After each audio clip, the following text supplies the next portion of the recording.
Speak unto the children of Israel. And the Lord said to Moses, why cried unto me? Speak unto the children of Israel. Say, speak unto the children of Israel. That they go forward. Somebody say they go forward. Loud, I say they go forward. Father, we ask you bless your word. In the name of Jesus Christ. Can I hear better? Amen. You should get this thing down there. I'm talking about the principles to move forward. The principles to move forward. Take it again. One of the things we must understand in life is that God has made adequate provision for us to move forward. The Bible said when we read, it said, God said to Moses categorically, he said, why do you have to be crying to me? Why do you have to be crying to me? He said, you have to speak to the children of Israel that they should move forward. In other words, they were expecting God to do something conspicuous for the advancement. There is something they were expecting that God should do magically for the advancement. Then Moses was crying to God. Greta should come in. Usher should sit down, please. They were expecting God to do something conspicuous about their life. I'll be teaching us for them to move forward. They said to Moses, the children of Israel were crying to Moses, and in turn, Moses was crying to God. He was weeping and weeping. Then God asked Moses a very strong, powerful question. He said, why do you cry to me? He said, speak to the children of Israel. Someone said they should go forward. It's just like expecting someone to do something for you. Then suddenly at the same time, the person is asking you to do for yourself what you are asking him to do for you. Give me 10,000. And instead of the person giving you the 10,000, the person is telling you to take the 10,000 and do what you are asking him to do. Which means that the responsibility for us to go forward in life is not on God. Somebody says on ourselves. That's why I said the principle. Now, I have stated to us here, I've quoted to us here, that I think, I don't know, not far from now, I said, the law of, there's one of the Newton's law of motion that states that any object that is on stationary, or that's stationary, remains stationary. That's any object that is standing like this pulpit, remains standing like this, unless an external force causes the pulpit to move. And I also say any object that is in motion, something that is moving, that thing won't stop moving unless somebody causes it to stop moving, or unless an external force, according to the quotation, stop it to move. Every one of us here, it is God's desire that we should advance in life. Therefore, if there's no advancement in the area of expectation, there are few principles I'm about to show us that we can apply. Then our life will move forward in the name of Jesus. I've told you about, I think we also have the law of gravity, which says anything that goes up will surely what? Come down. But there's also a higher law. It's called the law of aerodynamics. The law of aerodynamics came to contradict the law of gravity. And it states that something can go up without coming down. Which is why planes, they are on the air. And all things being equal, they can be there as long as they want to, unless they choose themselves to come down. So scientists say the law of aerodynamics, and there are things that they have hanged on space that have not come down. It's by the law of aerodynamics. Someone say aerodynamics. So that is to say to you in life that whatever be the situation in your life that contradicts, or be the law that contradicts life and contradicts your advancement today, it shall be arrested in the name of Jesus. What does it mean to go forward? Number one, it means to make continual progress in the right direction. It means to make continual progress in the right direction. Everybody else have to come in. It means to make continual progress in the right direction. Somebody say continual progress in the right direction. So anytime you're making a progress in the right direction, it is being said that you are moving forward. So to move forward or to advance means making continual progress in the right direction. Number two, What does it mean to move forward? It means to advance, towards the right direction with the right principles. It means to advance towards the right direction with right principles. It means to advance towards the right direction with right principles. That is what it means to move forward. God just said to me now, everyone here who is bound on stagnation, there is a force coming to move you forward. What are the principles I need to move forward? Number one is the principle of solid foundation. Solidity is one of the requirements that moves you forward. If you look at Psalms 11 verse 3, he said, if the foundation be faulty, what can the righteous do? If you look at 2 Timothy chapter 3, I think thereabout, he said, the foundation of God standeth sure, and let everyone that names of the name of Christ depart from iniquity. The foundation of God standeth sure. So one of the requirements a person requires for continual advancement, somebody says solidity of foundation. Now, if you look at something like a balloon, what we call bolombolo in pidgin, if you shoot it, it comes back to you. Have you noticed that? When you shoot a balloon, it comes back like this. You know why? Because it is less denser than air. Should be more denser than air. Because if it's less denser, it will flow. So because of that, when you put it, it cannot go far. If you like, you put any kind of wing, it will toast it. Because why? It doesn't have weight. Someone say no weight. So one of the principles for a man to advance in life is to have weight. Now, I've asked several questions, and I've said several things. The problem in life is not success. Someone says not success. There are many ways to succeed. The problem in life is having good success. He said to he said to Joshua, he said, thou shalt meditate on this word day and night, wherein thou shalt have what? Someone said good success. Now, which means that not every success is a good success. There are people who are rich not by God's method. They are just rich, but that's not God's methodology. In fact, there are some of you, if you want to be rich, there are games you can play and you become wealthy. Are you aware? There are games you can play. People even enter. Okay, they are Yahoo boys. They are people who do ritually. Some people even say human parts.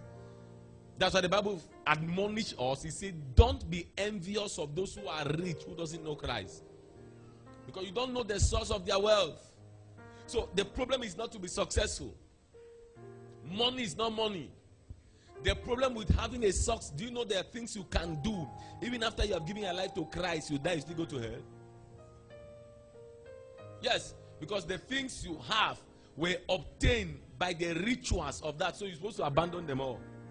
Some school of thought say give it to orphan. Which means that once you give your life to Christ, you're a ritualist. All those things you got from the ritual, you're supposed to leave it and start zero. That is the status quo. But holding on to these things can land you in hell, even though you were speaking in tongues. Yes. That's where we talk about restitution, which has its limits based on advice from a pastor.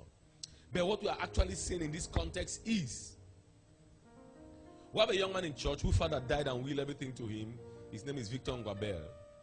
The father left over how many, almost 30 houses, billions. But he was a member of a cult. I won't tell the story in full. In fact, when we came, we didn't know. I gave a prophecy how the father's body was dug in Bamenda. And they dug it in Bamenda. After many years, you see, after 11 years, and the man was fresh as if he died yesterday. Who dug it, we didn't know. But it was a prophecy I gave, because I just came to Bamenda then. But that young man I'm talking to you is poorer than anything you can mention poor. He has sold until he sold until. But that kind of money doesn't have value. Why? Because on the man's will, this young man has to join the people to consolidate the wealth. So such a success, is it good success? Not good success. So the point is not that, no, you see, so money is not money. No. So anybody can succeed, but the problem is having good success. And if you must have good success, you must live by the principles of good success. Which is why we're saying that you need a solid foundation. So don't be in church, you hear somebody come and testify that I just bought a car. Celebrate the testimony. But don't be envious. Not all testimonies are actually testimonies even. That is the truth. There was a time somebody came to give me a lot of money. It was close to 150 million. But it was a cocaine man. And God said I shouldn't take the money, which we forbade. Now the question is, I could take that money and go and testify somewhere. They had just had a massive breakthrough. Is that not testimony? People will clap. But the source of the testimony is what you are not aware. Glory be to God. Come on, I said glory be to God. That's why a woman of God said, don't tell me you have a car. Tell me how you got the car. Don't tell me you just built the house. Tell me how you built the house. Dr. Paul Nenche made a curse. He said, if a man give you money, you put it here, you are cursed for life. If you know why I was saying so, Nigeria is more complicated than this place. People have sugar daddy and they collect things and come and testify on the altar. He said, cursed be such a man with such a testimony. When you see a father like that talking with such audacity and anger, they know what they go through. But what about Apostle Suleiman? Somebody stole. They brought him 6 million naira. That's close to then 18 million or 20 million francs. And God told him not to take it, so he rejected it. Imagine he was not a pastor who heard God. The next day, police came to his house. They have arrested 4 pastors already that the thieves gave money to.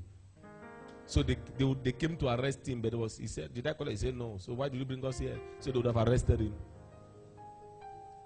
But the man came to Soul City. He said one woman used to give him money, much money, when he just started ministry. So the woman bought a bus and told him, pray for that man to die.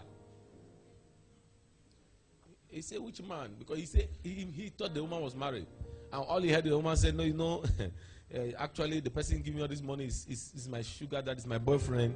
But I want us to pray so that the wife can die so that he can marry me. Papa Suleiman looked, yes, it happens, my friend. Papa Suleiman looked at her and said, you're the one who will die. He said, oh yeah, calculate all my money I was giving you. Is that good success? Come on, is that good success? So don't be envious of people or things you don't understand. Because sometimes the problem we have, I have a book, okay, there's something I'm going to write in one of our books, which is seeing the end from the beginning. When you have the end in mind, you will regulate the kind of success you want today. I have a pattern of ministry that God has called me to. I can compromise it and this will grow more. I know what to do. No, I will not be fake. We'll just turn this place to a miracle center. Not raising men. Every service will know what to do. Gra, gra, gra, gra, gra, gra. No need to come. We're closing 3 p.m. People will like it. The next week you see another face. But that's not my assignment. My assignment is to raise eligible people for this generation. And we have competent people who have come as products of this grace anywhere in this Cameroon. In fact, not only in Cameroon. Making landslide waves. We have raised from salvation. Let them baptize them. Am I making sense? I'm a pastor. We have apostles. So I was saying something in my heart today that anybody I'm father who is not ready to be 2 times that me should change. They shouldn't be here. So we are talking about something says solid foundation. The most important part of the house is the foundation. And the foundation doesn't attract any appreciation. Nobody claps for the foundation. Because nobody sees what is being done. It is when you have put the house, people say, wow, it's beautiful. But the foundation of that house is what determines its eligibility and durability. Once its foundation is not catered for, once its foundation is not valued and used correctly, once its foundation is not given ultimate concentration, I tell you the truth, that building is headed for a shame. And it's going to be a disgrace. My prayer for you is that you'll be patient to build your foundation. Amen. That's why you come to a church, sit down to be built. Do you know every great structure, the most complicated aspect is the foundation. Once the architect misinterprets his foundation, the whole building has a fall. If you wanted the house to be like this or like that or like that, once the foundation is wrongly laid or the edifice of the foundation are wrongly placed, I tell you, nobody will successfully interpret that building for you. But the question is, many of us believers, we want to move forward, we want to advance, but we have not given concentration on our foundation. We have not spent time. There are few things you do. So that's why Jesus said, Jesus said, when you pray, you should go in the secret. that your Father who sees in the secret should do what? Rewards you openly. When you give, he said, give in the secret. So that your Father that sees in the secret, because foundation is like a secret. Nobody sees when you study. Nobody sees when you pray. Nobody sees when you take instruction. Nobody sees when you attend Bible school. People may only see your manifestation. They don't see your preparation. But anytime you see a great manifestation, it's a sign that there was a heavy preparation that precedes that manifestation. Think time will come that somebody need to be writing every statement I make. You have to be taking as if you are copying, so that some of these things will be turned to books. So someone say solid foundation. Okay. Someone say solid foundation. Many a times it is the solidity of the foundation, like I said, that determines the durability. You must be able to look at it. Now, am I ready for where I'm going to? Jesus said in Matthew chapter 7, I guess, and he said, a wise man is likened to a man that hears this saying of mine and doing it. He said, for the man is likened like a man that used what to make his foundation, that built his foundation on a rock. Someone say on a rock. Yes. That built his foundation on a rock. I tell you the truth. When a foundation, to build a foundation on a rock is not even biscuit. It's not biscuit, I tell you the truth. Why? Because to hew the rock, to break the rock and carve it to a foundation-like structure is not a play. It takes energy. It takes waste of time. If you will have a greater future, you have a greater preparation. One of the things I vow not to do is to rush the preparation of anybody. If you God call you to be a pastor under King's Embassy, you may have plenty years to sit under us. Yes. Because the Bible says a man of God should be well furnished or thoroughly furnished. That scripture is very big. You can enter many houses that have been built, but they are not well furnished. So we don't want to send unfurnished people whose character are undone. Once you still feel you are not yet ready to be sent. Only fools are sent. Okay, story for another day. Hallelujah. Someone said, I choose to concentrate on my foundation. These are reasons why some people may not want to say, go to MBC. It's very difficult for them. They feel that they already know. Sometimes it's also somebody feel that, no, me. You see, why should I go through these things? Why are they teaching there? So because sometimes the deception is in the name. So the first principle you must adhere to is to patiently build a foundation. Is to patiently.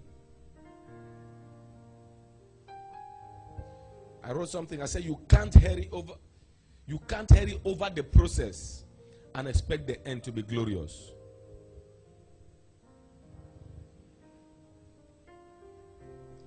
I have a stronger statement I want to make.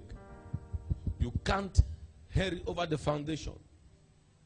You can't hurry over I said you can't hurry over the foundation process and expect the end to be glorious. Most times we prepare the future for our children, but we fail to prepare our children for the future. Many of us parents, many of us spiritual parents, biological parents, one of our mistakes we make is that we prepare the future for our children, but we fail to prepare our children for the future. So we have children that grow to meet a very well-organized future without being prepared. So we think that giving a child everything he wants, not needs, many times we give to them what they want. We feel that giving children what they want, as it were, we are helping them. No, there are times you have to spend the hardcore, leave them to experience the hard process so that they can be prepared for the future. Even if you have everything, don't give them. They must know limit, because when you are not available to give them, they will compromise to have it. Am I making sense to somebody here today? We compromise to have it. When you're a fisherman, don't have the primates or the primary consideration for giving your children fishes to eat. Sometimes refuse to give them the fish and send them to the sea to fish. Let them know the complexities of catching the fish so that we appreciate the process of eating it. That's why if you don't understand this context, we don't understand the fatherhood of God. You don't understand the fatherhood of God. Because this is God. He said to me, Frank Anoma, I want to take you to nations.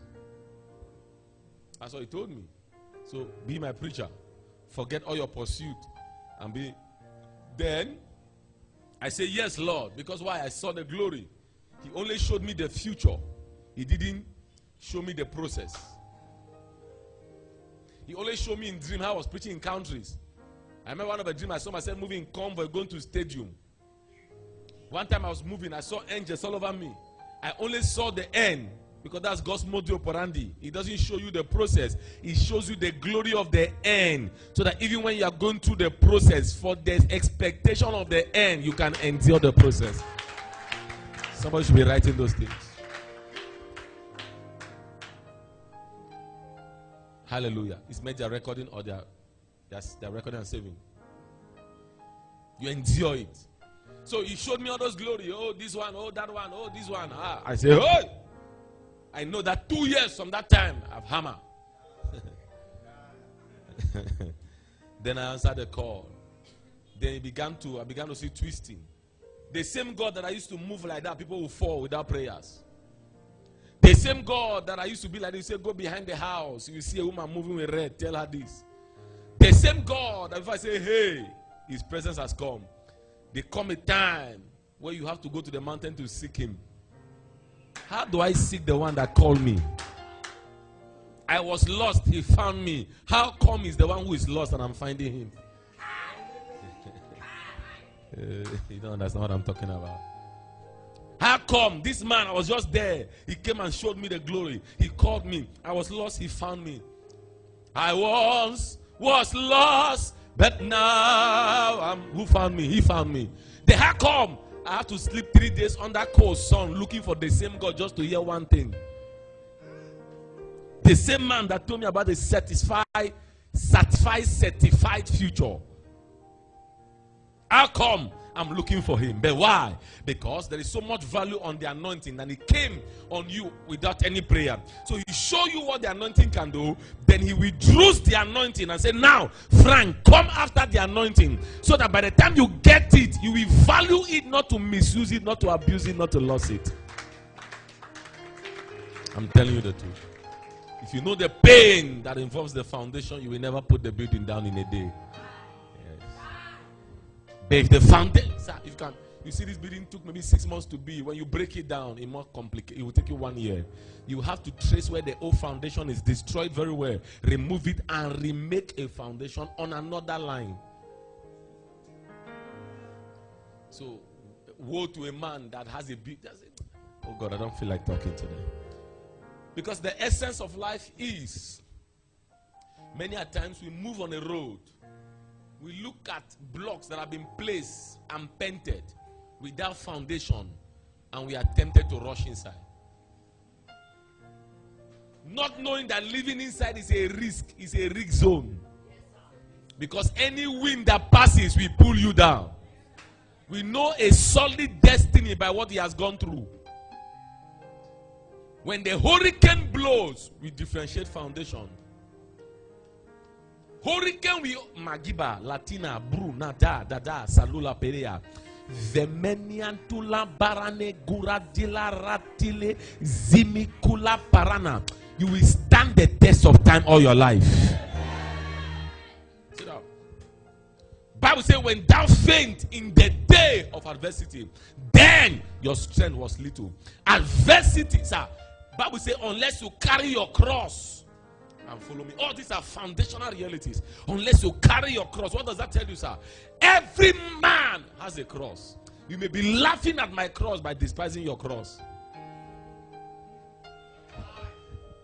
I know great men as you were, heavily anointed and loaded. But you hear they don't have a child, you begin to wonder. This man has prayed for 10,000 people that carry children. But that is the cross you must carry to follow me. What is a cross? It is what keeps you humble before the mighty cross. Bible says, Paul the apostle had an infirmity in the body. He came to God. He said, I besought him thrice. And God said to Paul, I will not take away this infirmity. He said, lest you shall be exalted above measure. In other words, the way you are anointed, if I take this little weakness, this little crisis, this little thing from you, sir, you will become a god to men. So I keep this infirmity in your body, so that when man wants to overexalt you, they will look at the infirmity and remember, only I, Jehovah, is without blemish and infirmity. That is a reality. I declare in the name of Jesus, you will get to destiny without a scar. Sit down, sit down. Someone say, my foundation. So by the time they are keeping you waiting, anybody that keeping you waiting for long is helping you not to go wrong. That is why we take our money to bank. So that by the time you think of the long process to withdraw from the bank, you may not misuse your money. When God bank you, is to help you. So by the time they withdraw you from an ATM machine, you are a brand new currency. That's a statement to think about.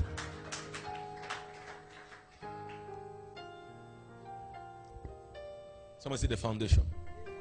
You must understand this. If I end, you have end well. You must understand. That's why you come to a church. Sit down. Don't be in a haste. Don't be overexcited. In fact, make sure God is taking you to a place where you can be baked. I will soon do a teaching here by bringing gas cooker here. Then we are going to bake bread in church. I'll be teaching with the process. Fear a man who have gone through nothing. I will show you that day how we're going to carry a little loaf of flour and it will scatter. Then I will show you how we're going to take a baked bread and it will remain stable. One looks plenty, but weightless. And when it falls on the ground, we can't pick one of the flour. But the bread falls, we can still eat it. It has endured the process. We have punched the bread. We have squeezed the bread. We have put it inside fire.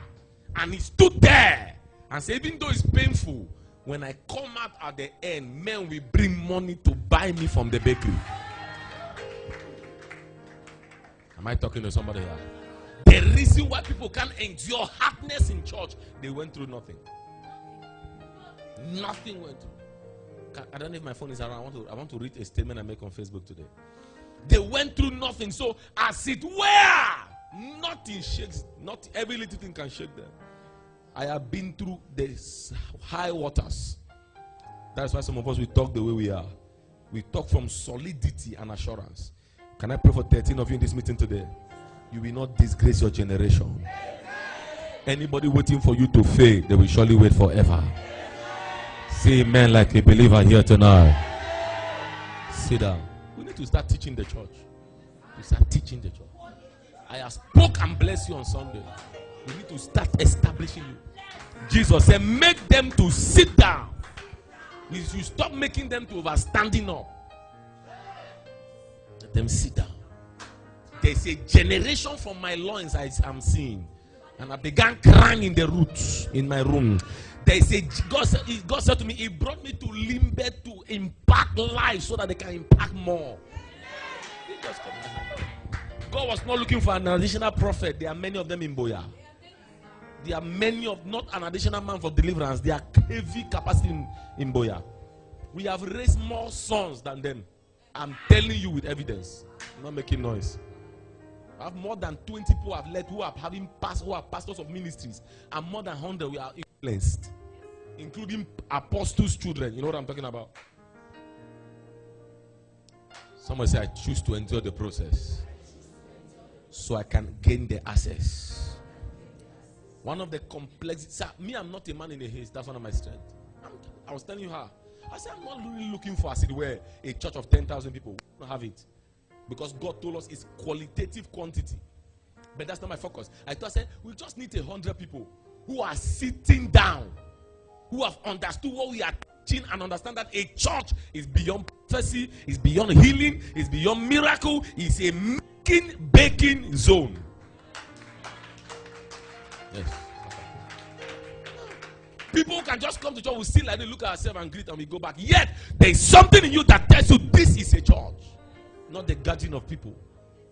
God said to one of Cameroon's mentors who's actually having his birthday today, he said to him, when the church becomes a crowd, then it is not. No, when the crowd becomes a church, then it is not a church. But when the church becomes the crowd, then it is a church. Think about it for another 1 year. Because our own pointer is actually where they are merged, then that is a church. No. And we go there, we never hear about baptism by mention, we are satisfied. No communion, we are satisfied. Your soul is being fanned for an eternal doom, and you are clapping. After the who are you comes out of you, what happened to your original personality? It's not the man that moves the demon from me that I clap for. It's the man that helped me recognize the angel in me.